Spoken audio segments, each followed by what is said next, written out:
Hola. Antes de comenzar, este material se proporciona estrictamente con fines educativos históricos, científicos y culturales. No fomenta el cultivo, la distribución ni el consumo de cannabis en ninguna jurisdicción donde dicha actividad esté restringida. Toda actividad moderna relacionada con el cannabis está sujeta a las leyes locales, estatales, federales y tribales, y nada de lo aquí expuesto debe interpretarse como una guía más allá del análisis documental. La historia de los cultivares fundacionales de cannabis no es la historia de la creación de una marca. Es un registro de cómo distintas poblaciones de la planta desarrollaron rasgos químicos y estructurales en respuesta directa a sus entornos y cómo esos rasgos influyeron posteriormente en el cultivo moderno. Cuando las primeras poblaciones de razas autóctonas aparecieron en las rutas comerciales documentadas, nadie seleccionaba por categorías de sabor, nombres comerciales de fenotipos ni perfiles de efectos en el consumidor. Los agricultores seleccionaban las plantas porque sobrevivían a temperaturas específicas, exposición al viento, presión de enfermedades y condiciones de cosecha. Cada linaje superviviente muestra la evidencia de esas presiones en rasgos medibles, tamaño de la glándula resinosa, morfología foliar, espaciamiento de nudos y vías dominantes de la tarpina. Antes de que existieran los programas oficiales de cultivo, estas plantas se movían con las personas, no con los científicos. Las formas de hoja ancha ricas en resina que provenían de Asia Central se transportaban a lo largo de los corredores productores de hachís. Las formas ecuatoriales de hoja estrecha se desplazaban por los puertos costeros utilizados para el transporte de especias y textiles. Cuando las semillas llegaban a nuevas regiones, las plantas solían fracasar, a menos que su biología ya se ajustara a la nueva latitud, composición química del suelo o rango de humedad. Muy pocas sobrevivían a estas transferencias. Las que lo hacían se convertían en los anclajes genéticos de los que dependía toda la hibridación posterior. La identidad química se formaba mucho antes de que las herramientas analíticas modernas pudieran medirla. Las formas ricas en merceno se volvieron comunes en regiones de gran altitud y altitud porque su composición resinosa reducía la pérdida de humedad y prevenía la degradación oxidativa durante el almacenamiento prolongado. Las variedades de hoja estrecha con predominio de tarpinoleno se concentraban en las zonas ecuatoriales húmedas, donde la volatilidad aromática ayudaba a proteger contra la descomposición fúngica.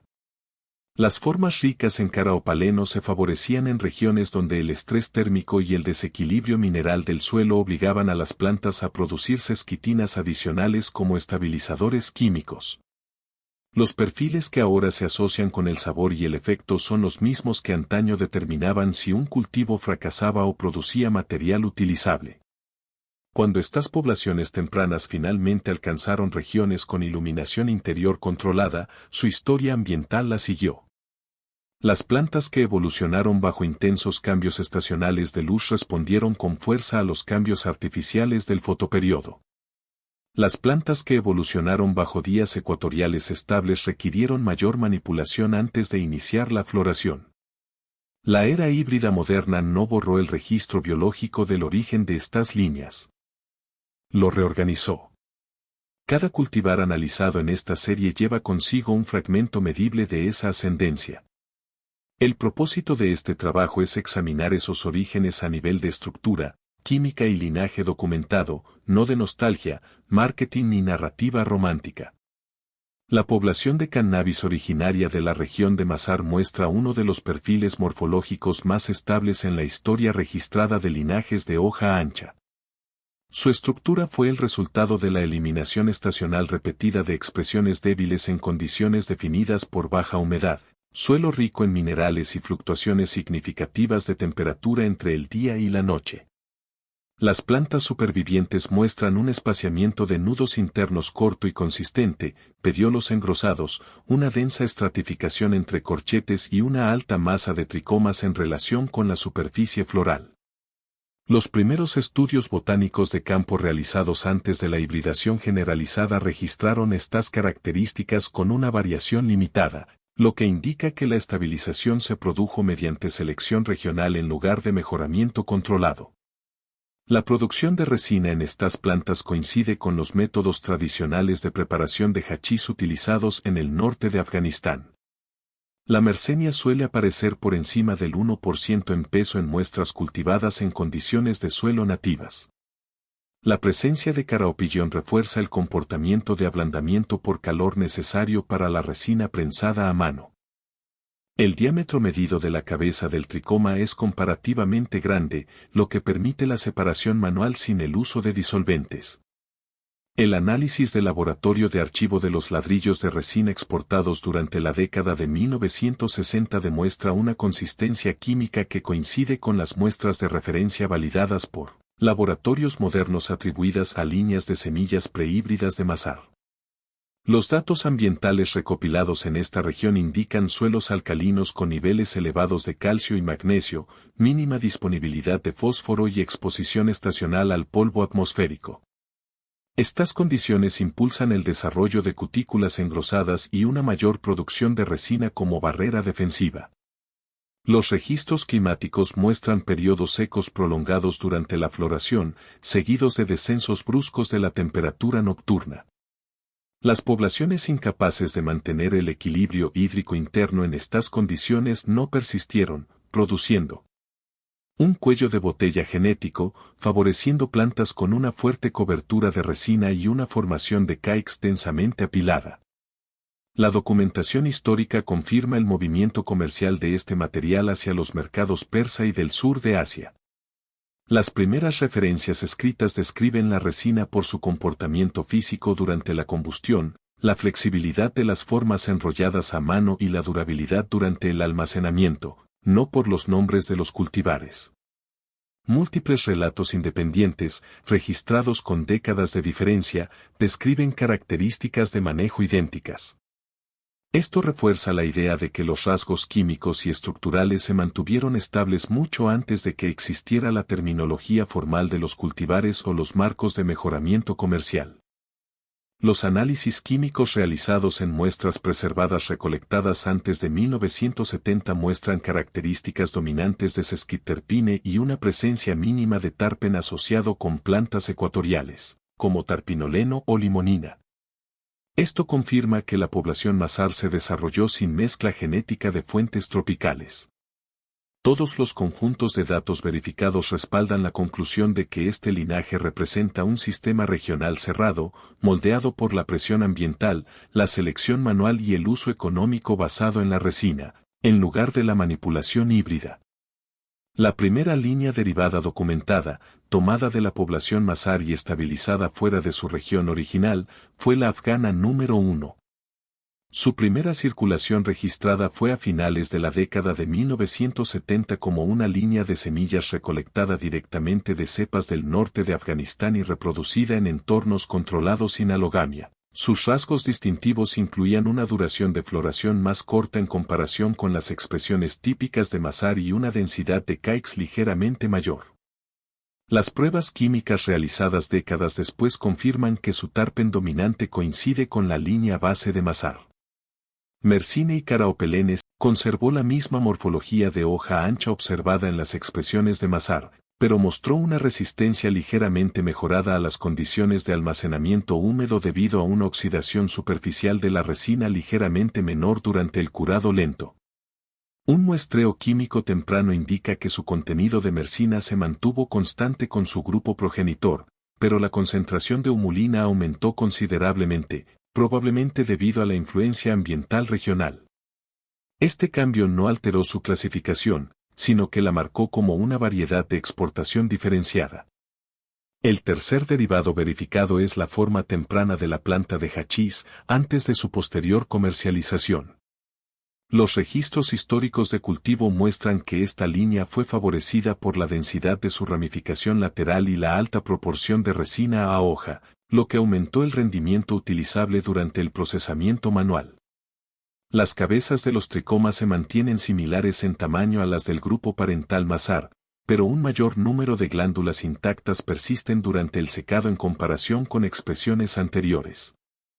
Esto sugiere que la selección para la retención de la masa de resina se produjo intencionalmente entre los agricultores que manejaban grandes volúmenes de cosecha. La cuarta línea reconocida es la Indacica de hoja de arce, un descendiente directo de la cepa Mazar asociado con la flexibilidad de la resina. La documentación de los primeros recolectores europeos describe su capacidad de plegarse y unirse durante el prensado manual sin agrietamiento estructural, lo que indica un cambio en la composición lipídica de la resina en lugar de la identidad de la tarpina. La confirmación de laboratorio realizada décadas después respalda esto mostrando ligeros aumentos en los hidrocarburos de cadena larga, mientras que la concentración total de tarpina se mantiene consistente con el perfil afgano. Su valor era funcional. Permitió un prensado y transporte más uniformes del hachís terminado. El quinto descendiente confirmado es la Northern Lights original número 1. Antes de la hibridación en los Países Bajos, al introducirse en el cultivo de interior en el noroeste del Pacífico, conservaba los marcadores morfológicos y químicos de la ascendencia Mazar, incluyendo la estructura de su dosel de hoja ancha y la proporción de tarpino dominante de Mersina. El único cambio medible fue un cambio visible de coloración bajo temperaturas nocturnas interiores más frías, que produjo una pigmentación más oscura en la floración tardía. No hay evidencia que sugiera que este rasgo afectara la composición de la resina. La primera línea de Northern Lights representa el punto más temprano en el que el marco genético de Mazar entró en entornos de iluminación artificial controlada sin una alteración estructural o química significativa. En las 5 líneas, el patrón definitorio es la preservación de la identidad química a pesar de la reubicación regional y ambiental. Cada una conservó la morfología de hoja ancha, la densidad de resina y el mismo perfil dominante de pinos Schitter presente en las poblaciones originales de Mazar. Las diferencias aparecen únicamente en el comportamiento de procesamiento, la maduración, el momento o la idoneidad ambiental. Estas 5 líneas forman la base documentada a través de la cual se elabora el hachís afgano. La genética regional se incorporó a los programas globales de cultivo. La skunk número 1 surgió de la combinación deliberada de 3 poblaciones de cannabis genéticamente distintas, un cultivar colombiano de hoja estrecha, un cultivar mexicano de hoja estrecha y una línea de planta de hachís afgana de hoja ancha. El trabajo de hibridación se llevó a cabo en Estados Unidos a mediados de la década de 1970 por cultivadores que trabajaban fuera de las instituciones agrícolas formales. Los registros de ese periodo identifican el componente colombiano como una expresión de las tierras altas con una floración prolongada y un alto contenido de tarpinoleno, mientras que el componente mexicano mostró una maduración más rápida y una estructura de biomasa más ligera.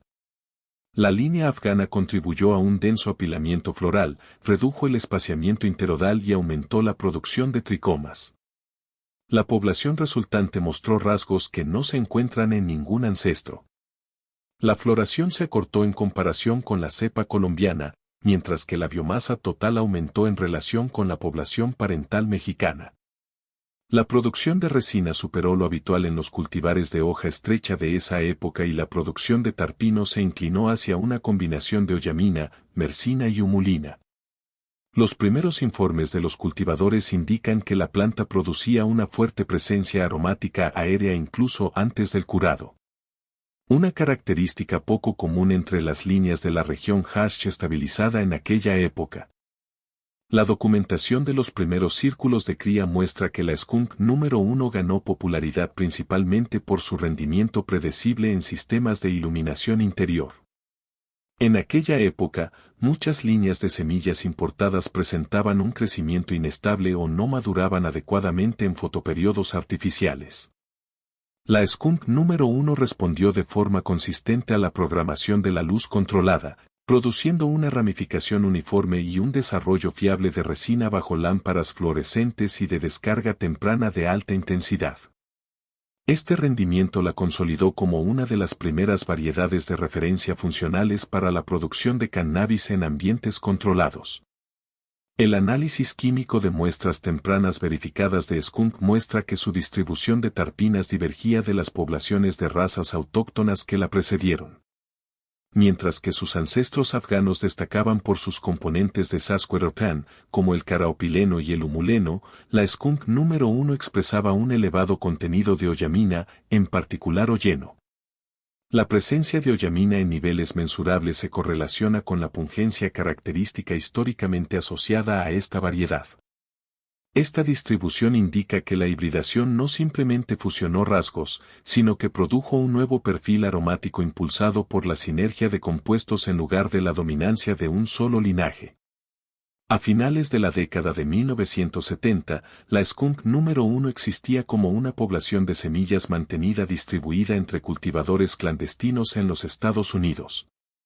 Llegó a Europa a principios de la década de 1980, donde se incorporó a los programas de mejoramiento comercial debido a su adaptabilidad y consistencia química.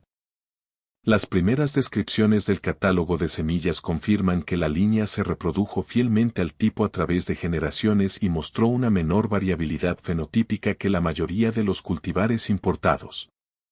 Estos rasgos le permitieron convertirse en un punto de referencia genética durante la primera ola de programas híbridos registrados.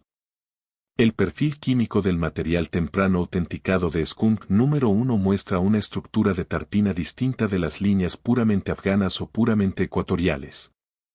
El varano dominante presente es oyene.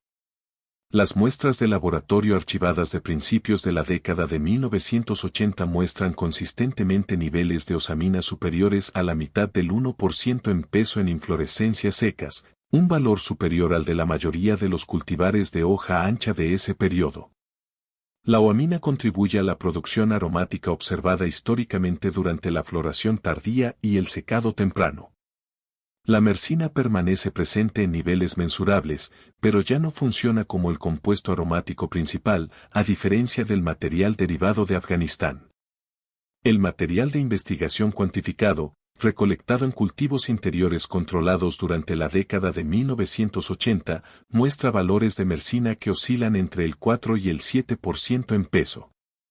Esta concentración establece la mersina como una tarpina de apoyo, en lugar de la principal, dentro del perfil de los cultivares.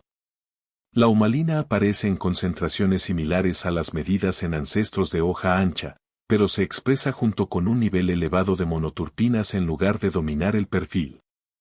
Su presencia indica herencia química de la línea parental afgana. Estudios de almacenamiento controlado realizados en muestras históricas muestran que el humoleno se oxida a un ritmo más lento que la oyamina, lo que contribuye a la capa aromática secundaria estable observada después de un curado prolongado. El caraofileno permanece detectable en niveles consistentes con la genética de la región de hachís de Asia Central. La cuantificación de muestras de archivo prehíbrida sitúa el caraopaleno en un rango de 0,2 a 4%. Esta sesquiterpina no impulsa la firma aromática primaria, pero confirma la continuidad del linaje con el componente afgano utilizado durante la hibridación inicial. Las mediciones de cannabinoides tomadas de muestras de investigación preservadas muestran una concentración de tetrahidroanabanol en el percentil 13 al 19 cuando se cultivan en condiciones de iluminación comunes en las décadas de 1970 y 1980. Los rangos H suelen oscilar entre el 13 y el 17% en peso seco. Estos valores aumentaron en décadas posteriores en condiciones hortícolas optimizadas, pero sirven para establecer una línea de base para el cultivar original. Los cannabinoides menores detectados de forma consistente incluyen cannabidiol medible producido por cannabol y cannabinol traza producido por cannabinol. Los niveles de cannabol indican una conversión incompleta durante la ventana biosintética, un rasgo compartido con otros cultivares híbridos del periodo. Las firmas de cannabinol aparecen principalmente en muestras envejecidas debido a la oxidación posterior a la cosecha en lugar de la programación genética. La presencia constante de oyeno, mersina, humulina y caraofileno en el material preservado tomado de varias décadas demuestra que la mofeta número 1 no dependió de la deriva fenotípica para su identidad.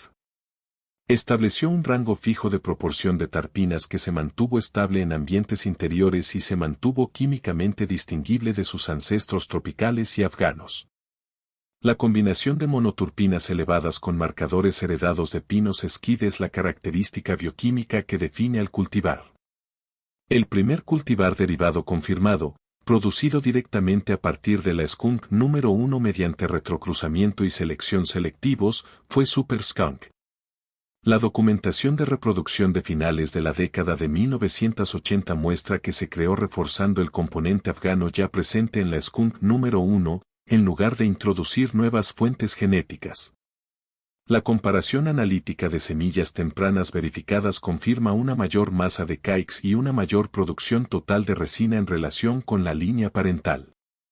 La distribución de tarpines se mantuvo centrada en oyamine, mercine y humulina, lo que indica que el proceso de aumento aumentó la densidad de resina sin alterar la firma química definitoria.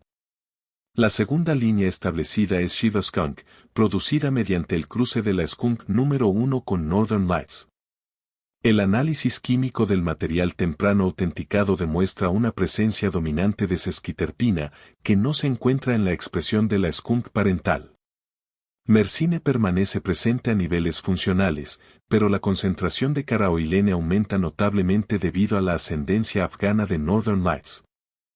Este cultivar es históricamente significativo porque representa el primer caso registrado de dos híbridos fundacionales importantes combinados para crear un cultivar de interior estable, estableciendo una nueva plantilla estructural para la reproducción en ambiente controlado. La tercera línea derivada registrada es la skunk número 11, originada en las redes europeas de distribución de semillas a principios de la década de 1990. Su creación se centró en el desarrollo interodal uniforme y la mínima variación fenotípica, en lugar de una mayor potencia o intensidad aromática. Los datos del ciclo de cultivo, obtenidos de los primeros ensayos del catálogo, muestran ventanas de maduración consistentes y una estructura de copa repetible en entornos controlados.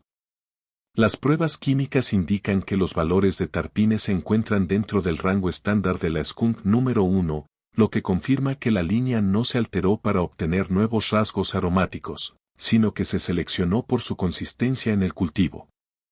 El cuarto cultivar hijo es una skunk temprana producida para ambientes exteriores en latitudes donde la duración original de la floración de la skunk corría el riesgo de perderse a finales de temporada. Las notas de crianza confirman que se produjo mediante el cruce de la skunk número 1 con una línea de hoja ancha de maduración más rápida. Por otro lado, los ensayos químicos muestran que la proporción dominante de tarpines se mantiene idéntica al perfil de la skunk progenitora. El único cambio documentado es un fotoperiodo más corto para iniciar el crecimiento reproductivo. Este representa el primer caso verificable de adaptación de la genética de la skunk a climas estacionales sin alteraciones estructurales ni bioquímicas. La quinta línea derivada confirmada históricamente es Rockell Skunk, identificada no como un cultivar emitido por la compañía, sino como un fenotipo consistente dentro de las primeras poblaciones de semillas de skunk número 1. El testimonio archivado de cultivadores independientes en la década de 1980 describe material con una carga de tarpina volátil extremadamente alta, dominada por osamini y ésteres relacionados. A diferencia de las versiones posteriores que cambiaron hacia perfiles de tarpina con un alto predominio de frutos, Rockell Skunk mantuvo una fuerte producción aromática sulfúrica medible durante el crecimiento activo. El análisis de laboratorio del stock de semillas superviviente demuestra que este fenotipo es químicamente distinto, pero genéticamente rastreable a skunk número 1 sin la introducción de linajes externos. Las 5 líneas conservan los mismos marcadores químicos fundamentales que definen a skunk número 1. Las diferencias aparecen únicamente en el momento de la maduración, la densidad estructural o la adaptabilidad ambiental. Ninguna de las líneas hijas verificadas contiene distribuciones de tarpina que se desvíen del rango de perfil de oyene, mercina y humulina establecido en el cultivar progenitor. Estas 5 expresiones representan el conjunto completo de derivados de skunk documentados de primera generación que mantienen la continuidad química a la vez que amplían la función de cultivo. La convergencia genética verificada más temprana entre un descendiente de la línea Mazar y el linaje de skunk aparece en él. Cruce documentado de Northern Lights número 5 y skunk número 1 a principios de los años 80. Northern Lights número 5 ya se había sometido a endogamia controlada en Norteamérica utilizando cepas afganas derivadas de Mazar que presentaban una densa estructura floral de hoja ancha, alta masa de resina y ventanas de maduración más cortas. Al combinarse con skunk número 1, los creadores registraron que la progenie resultante mantuvo la arquitectura de ramificación consistente de skunk bajo iluminación interior, al tiempo que adoptó el espesor de resina afgana y una menor proporción hoja-flor. El análisis químico realizado en muestras de flores de archivo verificadas demuestra la presencia simultánea de niveles de mercina superiores al 6% y un contenido medible de hollene superior a la mitad del 1% en peso, lo que demuestra que la herencia aromática se conservó de ambos progenitores en lugar de ser anulada por uno solo. Este híbrido marca el primer punto en el registro histórico donde una línea híbrida diseñada y un cultivar afgano estable de exportación formaron una unión químicamente trazable. La segunda convergencia documentada, posteriormente catalogada bajo el nombre comercial Shiba Skunk, representa un cruce de segunda generación de skunk número 1 con un progenitor Northern Lights, en lugar de un cruzamiento directo. Este híbrido es significativo porque confirma que los primeros criadores reconocieron la compatibilidad entre la estructura de skunk y las estructuras derivadas de afgan y repitieron intencionalmente la combinación. Los datos de laboratorio tomados de material temprano autenticado de Shiba Skunk confirman que la concentración de sesquiteno, particularmente caraopileno y humuleno, excede los niveles presentes en skunk número 1. Al tiempo que conserva firmas mensurables de monitorina ausentes en las líneas afgan no modificadas. Esto establece que el híbrido no simplemente mezcló dos líneas, sino que formó un perfil químico reproducible con herencia rastreable a ambos contribuyentes. El tercer punto de intersección verificado ocurrió cuando las selecciones de Super Skunk se retrocruzaron con afgan número 1. Una línea de semilla directa tomada de cultivares de hachís del norte de Afgan a finales de la década de 1970. Las notas encontradas en revistas privadas de criadores indican que este trabajo se realizó para estabilizar la carga del dosel bajo sistemas tempranos de sodio a alta presión que causaron colapso estructural en ciertas selecciones dominantes de skunk. Las semillas recuperadas de estos proyectos muestran mediciones del diámetro de la cabeza de resina consistentes con las proporciones de Afgan No. 1 y Tarpine que coinciden con la distribución media de humulina mercine, AIE de Skunk No. 1. Este es el primer híbrido registrado en el que un campo químico dominante de skunk coexiste con una morfología de resina afgan completamente restaurada. La cuarta intersección de linaje confirmada aparece en la planta de hachís temprana mezclada con la línea de Skunk No. 1. Hasplant en su forma original era una selección derivada de mazar preservada por su masa de tricoma inusualmente alta y su idoneidad para el procesamiento manual. Cuando se cruzó con Skunk No. 1 durante la transición a la distribución formal de semillas europeas, el híbrido resultante retuvo la densa producción de glándulas de las plantas de hachís y las características físicas de la resina. La comparación analítica del material de investigación superviviente muestra valores elevados de humulina y caraopaleno, superiores a los rangos típicos de skunk, junto con holleno detectable, lo que demuestra que la herencia de tarpina se transfirió del lado skunk sin desplazar la estructura bioquímica afgana. Este híbrido representa la primera confirmación documentada de que los cultivares afganos con predominancia resinosa podrían conservar su valor de procesamiento tras la integración de skunk. La quinta convergencia afgana skunk verificada es la línea distribuida como skunk temprana diseñada para cultivo al aire libre en latitudes septentrionales. La contribución afgana proporcionó el fotoperiodo acortado necesario para completar la floración antes del descenso de la temperatura, mientras que la skunk número 1 proporcionó el patrón de ramificación consistente y la volatilidad aromática que permitieron monitorear la preparación del cultivo sin necesidad de pruebas de laboratorio. Los informes regionales de cultivo de principios de la década de 1990 confirmaron que la línea completó los ciclos de cosecha en climas donde la skunk número 1 sin modificar no logró terminarlos. Los ensayos de laboratorio realizados en muestras conservadas por lotes confirman que el holleno permaneció presente en niveles funcionales, mientras que las concentraciones de mercina coincidieron con el rango inferior de los cultivares derivados de afgana, lo que indica que ambas características de tarpina persistieron en las versiones adaptadas al clima del cruce.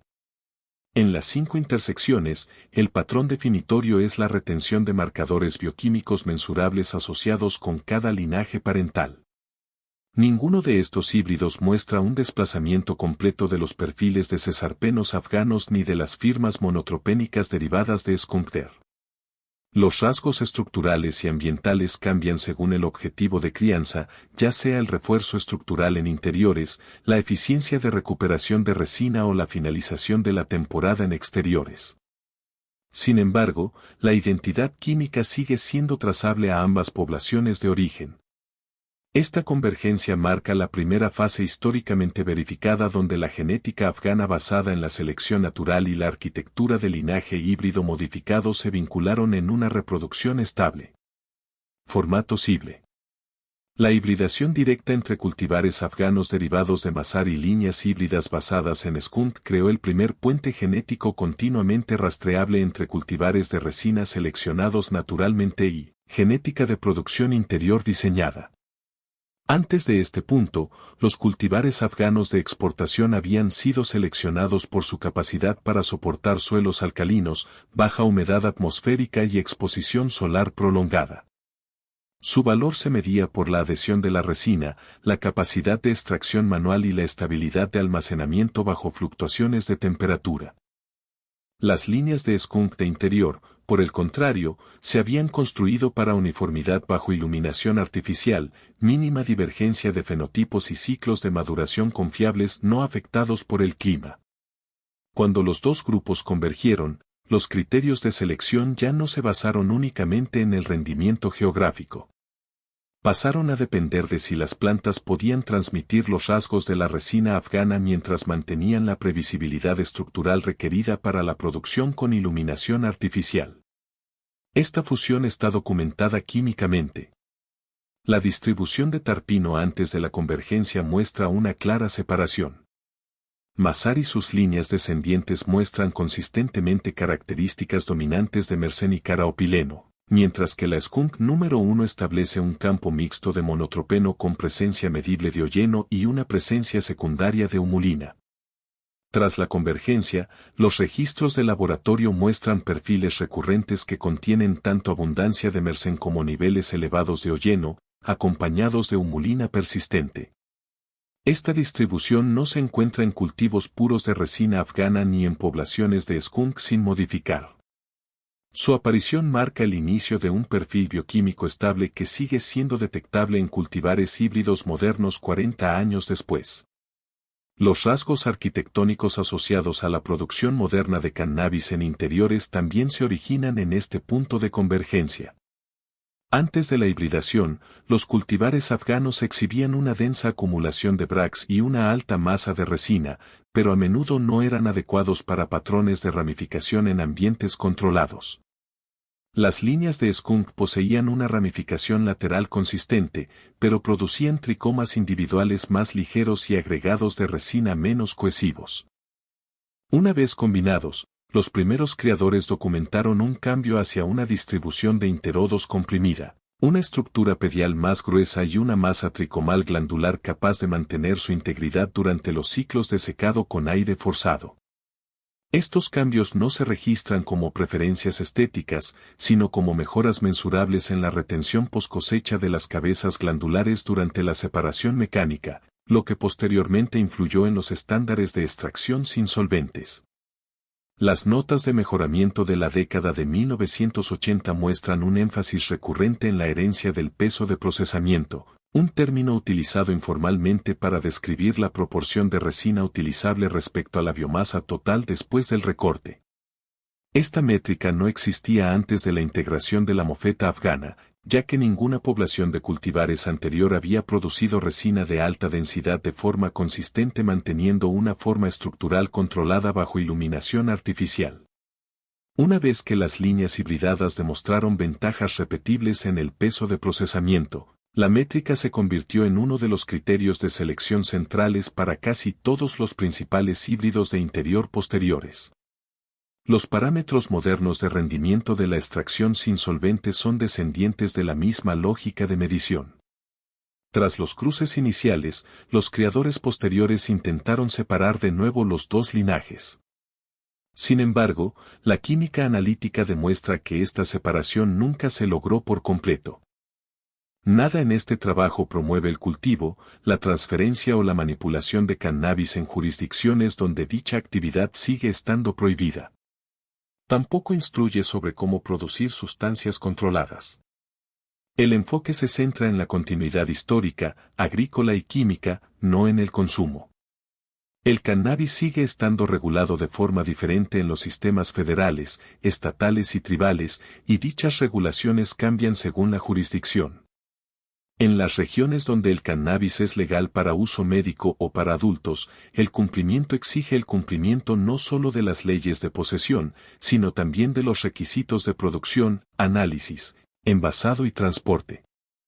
En las regiones donde sigue estando prohibido, el cultivo y la distribución sin licencia conllevan sanciones penales.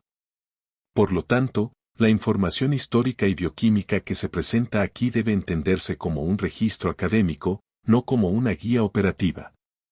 Los cultivares descritos existían y se documentaron mucho antes de los sistemas regulatorios modernos. Sin embargo, la legislación actual determina cómo se puede cultivar, estudiar o distribuir cualquier parte de la planta en la actualidad. Las personas y organizaciones que deseen estudiar la genética del cannabis son responsables de garantizar el cumplimiento legal, la certificación de laboratorio y la documentación adecuada de la cadena de custodia del material vegetal. Ninguna parte de esta investigación debe interpretarse como una instrucción para eludir las estructuras regulatorias o las protecciones de propiedad intelectual asociadas con las líneas de plantas modernas. La investigación científica e histórica sobre el linaje del cannabis está protegida en la mayoría de las jurisdicciones, pero la posesión y la producción no son acciones universalmente protegidas. Cualquier persona que desee interactuar con material vegetal vivo debe consultar las leyes locales, las regulaciones tribales y la política federal, incluyendo las restricciones al movimiento interestatal de cannabis o semillas de cannabis. El análisis químico de investigación puede requerir una licencia según la jurisdicción y si el material analizado cumple con las definiciones legales de cáñamo o cannabis controlado. Este trabajo es estrictamente educativo. Su propósito es registrar el linaje, la estructura y la herencia química de una manera que preserve la integridad de los datos y reduzca la dependencia de folclore no verificable. Cualquier uso de esta información fuera del ámbito legal, académico, de archivo o regulatorio es responsabilidad exclusiva de la persona o entidad que actúe en base a ella.